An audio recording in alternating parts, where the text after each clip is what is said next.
सिंह की तरह मोदी जी रोएंगे नहीं कि भैया हम मजबूर हैं, हम नहीं कर सकते ये। और मोदी जी रिमोट कंट्रोल वाले रोबोट नहीं है। भैया कैसा तानाशाह जो ईवीएम हैक नहीं कर पाया और बहुमत नहीं ला पाया, कैसा तानाशाह जो कांग्रेस को 99 दे दिया, कैसा तानाशाह। ये तानाशाही होती है क्या? तानाशाही तो होती है कि लट्ठ गाड़े भैया सारा ईवीएम ठाक ठाक ठाक, जैसे खटाखट खटाखट खटाखट। ब्रेकिंग न्यूज चल रहे हैं कि सोनिया गांधी जो है वो संसदीय बोर्ड की अध्यक्षा चुनी गई हैं। मैं पूछना चाहूंगी तबीयत ठीक हो गई? रायबरेली के लोगों को तो चिट्ठी पत्री बड़े आंसू मोटे मोटे गिरा के लिख रही थी, मेरी तबीयत खराब है, मैं चुनाव नहीं लड़ पाऊंगी। उसके बाद चली गई राज्यसभा, मतलब मेरी तबीयत खराब है तो मैं घर में खाना नहीं बनाऊंगी, लेकिन मैं शॉपिंग पे जरूर जाऊंगी। कुछ ऐसा है ना। सबसे पहले तो देश को एक बार फिर से एनडीए सरकार की बहुत बहुत बधाई। मोदी जी तीसरी बार प्रधानमंत्री चुन करके आ रहे हैं और ये इस बात की ओर इंगित करता है, लक्षित करता है कि ये देश जो है वो सिर्फ विकास ही को देखना चाहता है, विकास की ही राजनीति को समझता है। यही वजह है कि एनडीए जो है वो तीसरी बार चुन करके आई है। तो सबसे पहले तो मेरा रिएक्शन यही है, बाकी अब। लेकिन मैम ये कहा जा रहा है कि जो 14 और 19 में फैसले मोदी सरकार ले पा रही थी वो इस सरकार में नहीं ले पाएगी, तो आपको क्या लग रहा है कि क्या नीतीश कुमार या एनडीए की जो सरकार बन रही, क्योंकि सीटें एनफ नहीं मिली हैं, तो वो कारण रहेगा? और जो विपक्ष आरोप लगा रहा है मजबूर, क्या लग रहा है आपको कि कैसी सरकार बन पाएगी इस बार? वो कांग्रेस सरकार जो 1989 से 2024 तक, तो 1989 से लेके बीच में अटल बिहारी वाजपेयी की सरकार को अगर मैं निकाल दूं उनका कार्यकाल, तो 89 से ये जो 2014 तक ये जो थे, ये कौन सी सरकार चला रहे थे? ये कौन सी सरकार चला रहे थे? यूपी में कौन सा इनको बहुमत था? ये भी तो जो है वो गठबंधन जो उनके साथी थे उन्हीं के दम पर सरकार चला रहे हैं। तो एक बात मैं कहना चाहूंगी कि बिल्ली के भाग से छींका नहीं फूटता है भैया, नहीं फूटता है ना। फूट जाए ना बिल्ली के भाग से तो छाछ दही लोग खाने को तरस जाए, तो ऐसा नहीं होने वाला है। एक मजबूत नेतृत्व है मोदी जी का, जिसको पूरी दुनिया ने माना है। आप कल देखा नीतीश बाबू, नायडू जी, जो मेन ये दो लीडर्स जिनके ऊपर ये आक्षेप लगाया जा रहा है, ये कहीं नहीं जाने वाले हैं, क्योंकि आंध्र प्रदेश में विधानसभा में भी तो साथ हैं, बिहार में भी तो साथ हैं, तो डबल इंजन की सरकार है, तो ये कहीं नहीं जाने वाले हैं। और ये सरकार पूरे 5 साल तक अपना कार्यकाल पूरा करने वाली है। और एक विजन जो हम सब भारतवासी ने देखा है मोदी जी के साथ, भारत को तीसरी अर्थव्यवस्था के रूप में 2047 तक, उस लक्ष्य को लेकर के ये सरकार बिल्कुल आगे बढ़ेगी। सवाल ये उठ रहा है मैम कि जिस तरीके से आप कह रही हैं विकास या डेवलपमेंट जो भी चीज़ें हुई हैं, इसको अगर उत्तर प्रदेश में देख लिया जाए, डबल इंजन की सरकार थी लेकिन वहाँ सबसे ज़्यादा कम सीटें मिली है सांसद के तौर पे, क्या कहेंगी कहाँ कमी रह गई, क्या दिक्कत हो गई यूपी में? सचिन तेंदुलकर क्या हर मैच में 100 मारता है? मारा कभी? क्या हर बॉल पे 6 मारा? नहीं ना। और आप ओवरऑल परफॉर्मेंस देखिए, भाजपा का निसंदेह जो है वो यूपी में अपेक्षाकृत नहीं प्रदर्शन हो पाया है। और इसके लिए जो पार्टी है वो आपस में बिल्कुल वो इस बात को समझने की कोशिश कर ही रही है कि ऐसा क्यों हुआ। लेकिन आप देखिए, जो राहुल गांधी अरुणाचल प्रदेश से न्याय जोड़ो यात्रा प्रारंभ करते हैं, अरुणाचल प्रदेश में कहाँ है न्याय जोड़ो? कहाँ गई कांग्रेस सरकार? आप ये किसी को नहीं भूलना चाहिए, आप भी भूल रहे हैं कि ये 2024 के लोकसभा इलेक्शन के साथ 3 स्टेट में विधानसभा इलेक्शन हुए हैं, आंध्र प्रदेश, सिक्किम, अरुणाचल और उड़ीसा। बिल्कुल बहुत सही भाई साहब ने बोला, इन चारों प्रदेश में कहाँ है कांग्रेस? कहीं नहीं है। हर जगह कहाँ है? एनडीए। सुपड़ा साफ हो रहा है कांग्रेस का। और ये अभी भी जो है नहीं समझेंगे। वो एक बहुत अच्छा दोहा है, दोस्त पराई देख के चला हंसत हंसत और अपनी याद ना वही जिनका आदि ना अंत। और सबसे बड़ी बात, अभी जो ब्रेकिंग न्यूज चल रहे हैं कि सोनिया गांधी जो है वो संसदीय बोर्ड की अध्यक्षा चुनी गई हैं। मैं पूछना चाहूंगी तबीयत ठीक हो गई? रायबरेली के लोगों को तो चिट्ठी पत्री बड़े आंसू मोटे मोटे गिरा के लिख रही थी, मेरी तबीयत खराब है, मैं चुनाव नहीं लड़ पाऊंगी। उसके बाद चली गई राज्यसभा, मतलब मेरी तबीयत खराब है तो मैं घर में खाना नहीं बनाऊंगी, लेकिन मैं शॉपिंग पे जरूर जाऊंगी।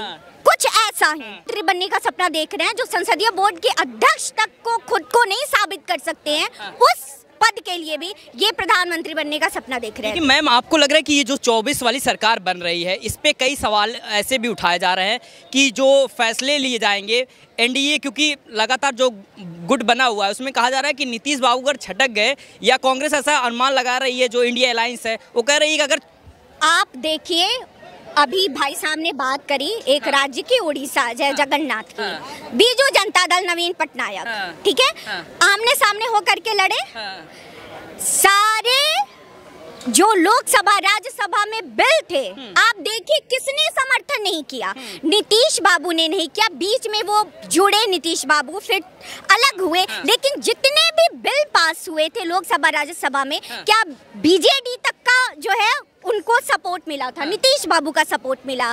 तो आप कैसे कह सकते हैं कि ये सरकार नहीं चलेगी? ये तो प्रत्यक्ष या परोक्ष रूप से ये, जैसा कि हमारे मोदी जी ने कहा, ये ऑर्गेनिक गठबंधन है, ये बाय नेचुरल है, ये फोर्स्ड इंडी गठबंधन की तरह नहीं है कि राज्यसभा लोकसभा होते ही अगले दिन जो है वो गोपाल राय आम आदमी पार्टी के चिल्ला चिल्ला के कहते भैया हमारा तो लोकसभा तक ही था, विधानसभा तो हम अकेले अकेले लड़ेंगे, है ना। तो ये वो नहीं है कि जब सत्ता लेना है तो एक दूसरे का गर्दन काट दे, और जब हमें समझ में आए कि नहीं मिलेगा तो हाथ मिला ले।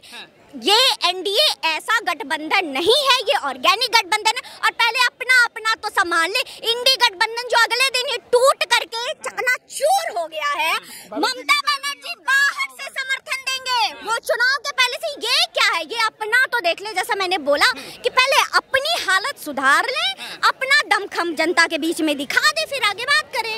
लेकिन अयोध्या में ये एयरपोर्ट दिया, राम मंदिर जो हिंदुओं की सबसे बड़ी आस्था का जो केंद्र है उसको भी वो मिल गया हिंदुओं को, कहाँ गलती हो गई, क्यों हिंदू समझ नहीं पा रहे इस चीज को? हिंदुओं की समझने की बात नहीं है, कहीं न कहीं अगर अयोध्या की बात करें तो ये सच में सबसे ज्यादा अगर निराशा किसी चीज ने दी है इस पूरे चुनाव में तो मेरे हिसाब से अयोध्या ने दिया है। लेकिन जनता का ये है वो मत है तो इसे स्वीकार करना चाहिए, लोकतंत्र यही है। और जो भारतीय जनता पार्टी है उसको ये बात बिल्कुल समझनी चाहिए कि कमी कहाँ रह गई।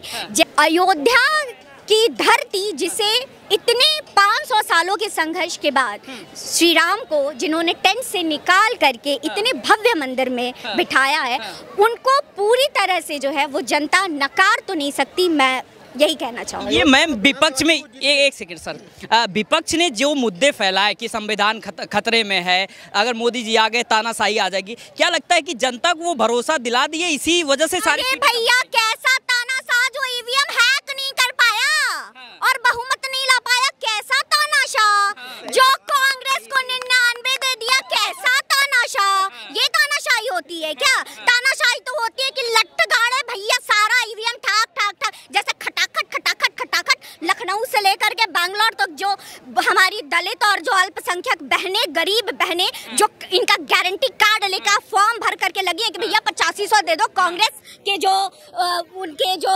न्याय पत्र नहीं गारंटी पत्र कांग्रेस भवन में जो खड़ी हैं और कह रही हैं कि भैया हमारे 8500 खटाखट खटाखट दे दो।